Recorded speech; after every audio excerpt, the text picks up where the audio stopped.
I seen a lot but won't speak about it. Come see about me. Speaking knowledge of politics, lose your teeth about it. Succumb to violence, no tolerance, all your peace ain't solid. Stay with a scrap in the blunt, feel like a fiend without him. I seen a lot but won't speak about it. Come see about me. Speaking knowledge of politics, lose your teeth about it. Succumb to violence, no tolerance, all your peace ain't solid. Stay with a scrap in the blunt, feel like a fiend without him. Feel like a fiend without him, niggas seem to teeter-totter. Care less about prima donnas, just trying to feed my daughter.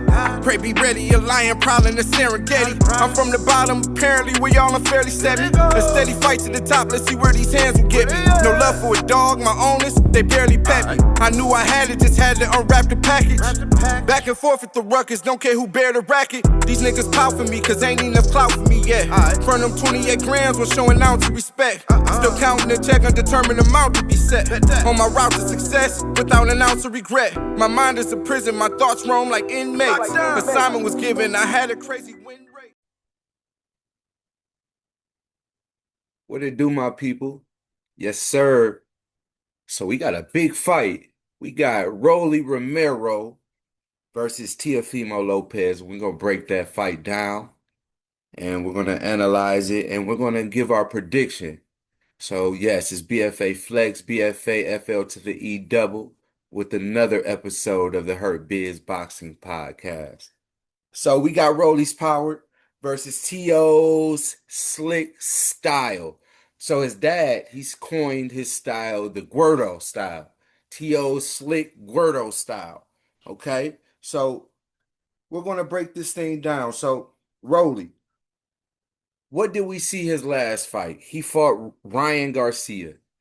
And contrary to everyone's beliefs, he outboxed Ryan for the majority of that 12 rounds. What we know is Ryan is quicker and faster than T.O., in my opinion. Okay. Ryan uses his jab more than T.O., and he's bigger and stronger than T.O. So with Rolly being able to tame the bigger, stronger, faster, and quicker Ryan, I don't see him taming T.O. being a particularly difficult task. I believe it would be fairly easy. I think T.O. will be aware and beware of Rolly's power. He's definitely cognitive of it. One thing is Ryan, he's not a combination puncher. He's also he possesses that one punch knockout power. So he does depend on that. And that is something, if you don't have the strength, durability, the punch resistance, the aggression, to tame Ryan will take advantage of that. So T.O., we know T.O. does not, his power has not carried. He didn't have a knockout at 140. Correct me if I'm wrong in the comments. And he hasn't particularly hurt his opponents, per se, at 140, and now he's moving into a bigger weight class where these guys are renowned for their speed and their power in the welterweight division. Big money division, prime time division. And one thing we got to understand, we've already verified that T.O. does not possess the speed, the power, the quickness that Ryan Garcia necessarily possesses. He is slicker. He does have a lot more upper body movement, a lot more catching and slipping and rolling. He does possess that, which Ryan does not. But Ryan couldn't hurt Rolly. Correct me if I'm wrong.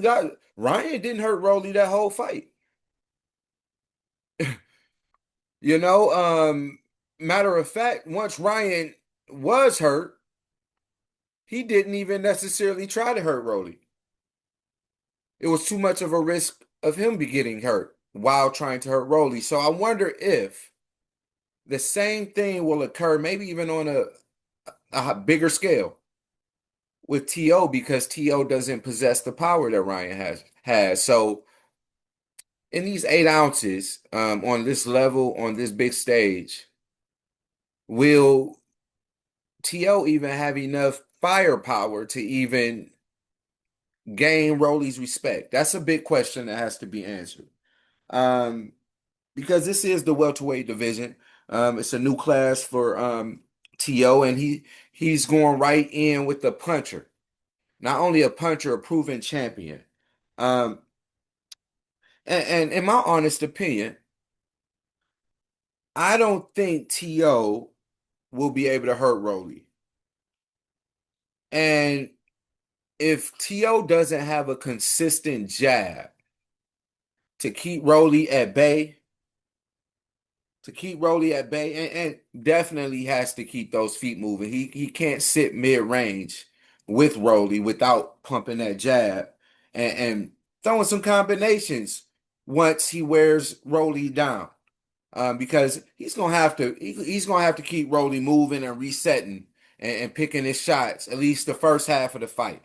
And then the last half has to be a battle of attrition because Rolly does come in shape. Like I mentioned, I do not believe T.O. will be able to hurt Rolly. But that consistent jab can keep Rolly at bay and definitely disrupt Rolly's timing. So Rolly has developed into a decent counter puncher. And he's settled down to where he's aggressive, but he's patient with his aggression. He's lowered his punch output. He's not just winging it out there, trying to just get you out of there as soon as possible. He's working off a jab. He's tenderizing your body, manipulating your guard. See, he's doing some things out there, and Salas is doing a great job along with Rolly's dad in his corner. So the big question is, can T.O. hurt Rolly? Okay, remember this is the hurt biz, and when we're talking about professional boxing, of course you can outpoint somebody and be significantly damaged in the fight. In comparison to your opponent, even though you outpointed him by a tremendous amount, a substantial amount, you were substantially damaged way more than that opponent, and you could lose the fight unanimously because this is the Hurt Biz, thus the Hurt Biz Boxing Podcast, you guys. So, T.O., okay? T.O., man, he's a way slicker fighter than anyone Rolly has ever fought up to this point. And I'm going to say he's even slicker in some aspects than Tank. And Tank might be the only other than Tank, I would say. Because Tank is very slick. Um, and Tank is a sucker for pain. Even if you feel like you've hurt him, he doesn't necessarily show it. His body language is impeccable. Almost like, man, did you really hurt him? We'll be second guessing it ourselves, and that's a good thing. That's a good thing, especially with swaying the judges, because we never know what the judges are thinking. So that's the art of war as well. Him being able to even disguise and guise his emotions if he is hurt. Okay, that means a lot. So thus T.O. is slicker than anyone Rolly has fought, maybe other than Tank. But what T.O. lacks that Tank has is that eliminator, that equalizer. Yeah, that one punch knockout power. Um, this is the Hurt Biz, and this is boxing. Anyone can get caught. Anyone can go down. Um, I'm going to tell you like this. I don't see Teofimo Lopez putting Rolly down. I don't see it. It can happen, but I don't see it. Okay. I believe both fighters are what you say unpredictable, and they have an awkward style. Um, but T.O. gets hit a little too much for me. And I'm not saying that Rolly is this big accurate puncher and elite masterclass boxer like some of the foes TOS fought and majority beat. You know, we got to understand the only two he's lost to are Cambosos and Shakur Stevenson. Both boxers, but Shakur Stevenson is a master boxer on the highest level. So and his twitches, his reaction, his quick twitch muscles are better than TO's. And this is what TO depends on. So we could see a change of guards or a reverse in what we may think we're going to see, where TO's timing may be disrupted by just patience and picking the right power shots because TO isn't that accurate. And TO does not have the most educated feet as we've seen in the Shakur Stevenson fight. So TO lacks balance when he's throwing his power punches. Um, when he's throwing his power shots, it leaves him out there almost out of position defensively and offensively. Okay. And oftentimes he has to reset. He often, when he throws his right, especially a straight right, overhand right, um, he throws his punches to where his feet end up being in the opposite position, which would be a southpaw position for him, and he has to reset to get back in his comfortable orthodox position. So To, in my opinion, he has to use the entire ring, okay, and he has to do that because he has to keep Rolly's feet moving, okay? He has to keep them moving and resetting constantly, okay?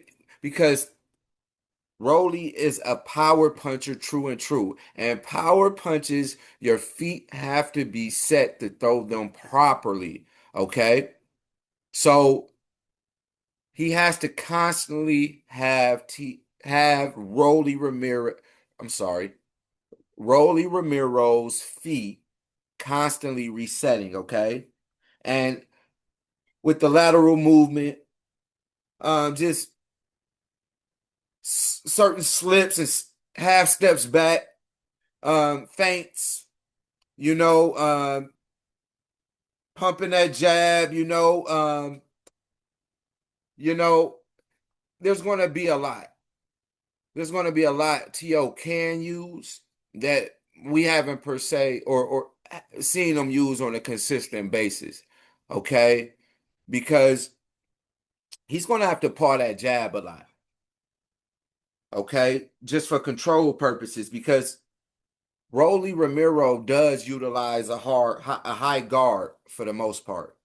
Okay? We haven't seen him utilizing any type of shoulder roll or anything that I can think of. Correct me if I'm wrong in the comments, but it'll be something new we see, and it might look a little uncomfortable. Okay, so To, in my opinion, he has to use a consistent jab. Okay, a variable jab, a slip jab, a circle jab. That Kronk style jab. Where you're circling. He has to change levels. Uh, Up jab. He has to do a lot of things that we haven't seen him do on a consistent basis. And even simply putting it, he has to do what Shakur Stevenson did to him. And we've yet to see that. And that's a master class. Arguably, we could give To one round in that entire 12-round fight. And mind you, Shakur Stevenson couldn't hurt To. It wasn't like he could get him out of there. It's not like he had the power to, or maybe he didn't even feel like he was willing. He just wanted to win the fight. But it was still a master class, okay? So behind that jab, that variable jab, and those feints, we got to see some combination punching, man. You got to give us that same TO or spurts of that same TO that beat Lomachenko and that beat Josh Taylor. Because you're riding on those two wins right now in your career. Those two wins, you can bring up Comey. No, Comey's a C-level fighter. You claim to be an A-level fighter, and that's how we perceive you. You were part of the Four Kings, correct? So you have some proving grounds that you have to not only just prove to yourself, but others, the world. Okay, and I'm looking to see that. I'm looking to see that both of these guys have something to prove in this fight. So one thing T.O. has to do, and he's shown this to be a major flaw, especially in his losses, and in some of his wins, he's been touched up. T.O. seems to get touched up every fight, and the reason behind this is because something simple and fundamental. He keeps his hands down, his lead hand down, um, to be exact, in the mid range, flat out. And on that level, the elite level, and I believe Rolly is on that elite level. He's going to take advantage of that.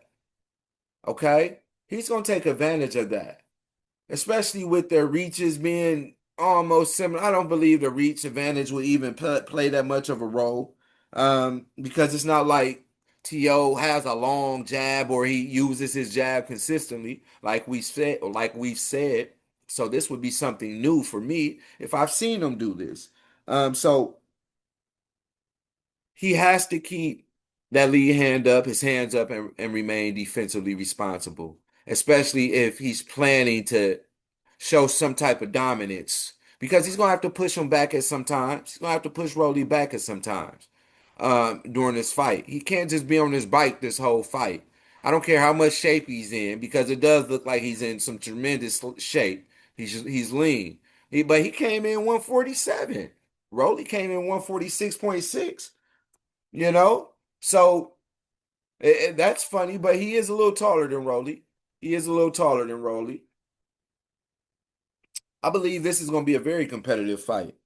And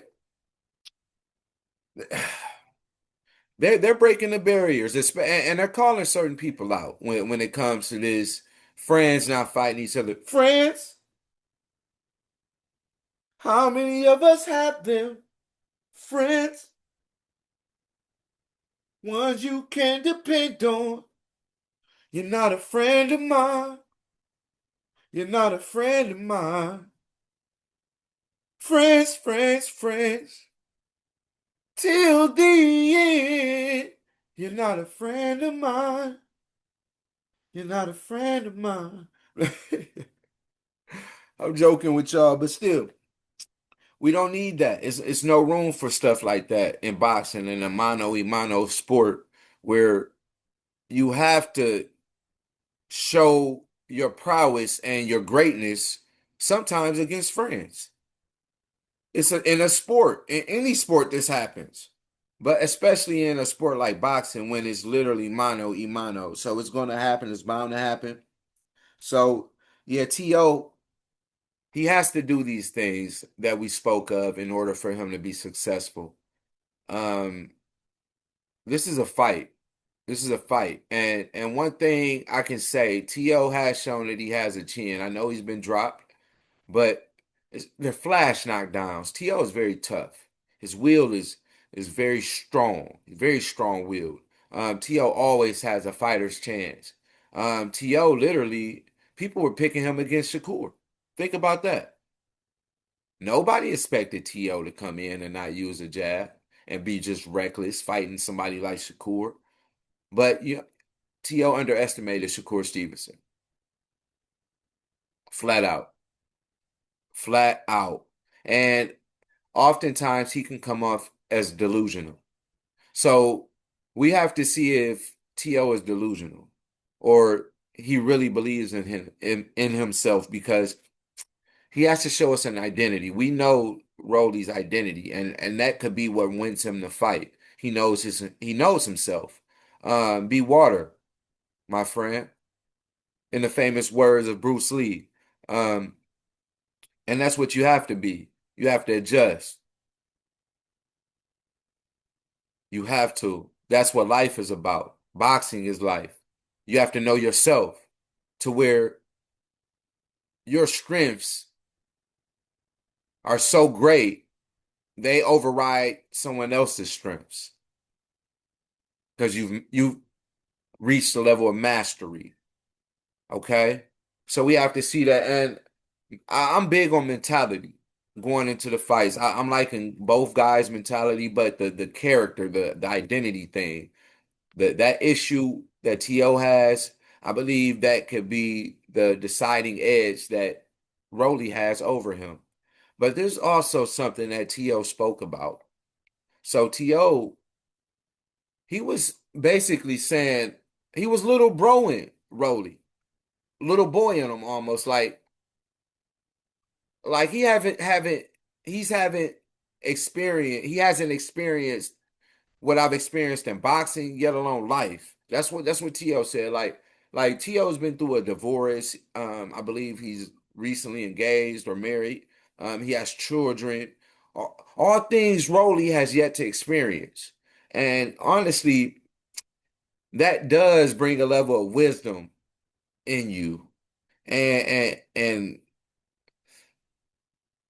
confidence, experience. We speak about that all the time. And I would like to see if that does play a role in the outcome of this fight. But I got it a 60-40 fight. I got Rolly. I got Rolly 60-40. I believe Rolly could possibly knock T.O. out. I don't see him stopping him unless it's a knockout. I don't see him just stopping him where the ref just stops it. Something like that. I don't believe Rolly has that type of punch output or volume. But Rolly might turn up. We never know. But I don't see T.O. hurting Rolly this whole fight. Especially after the weigh-in. Rolly looks massive and he looks in shape, his back. Um, T.O. looks like he tried to put on weight, if you know what I mean. Not saying that he doesn't look in shape. And we never know until the fight. This is all speculation. This is all speculation, but I got Rolly either by knockout or unanimous decision. Okay? Let me know what you guys think in the comments. Don't forget to like, comment, share this this podcast with your social media, your friends and family. And don't forget to hit that bell and subscribe. But yeah, as always, I thank you guys for your support. And it's BFA, FL to the E double, always delivering exclusive boxing content. Peace. I holla.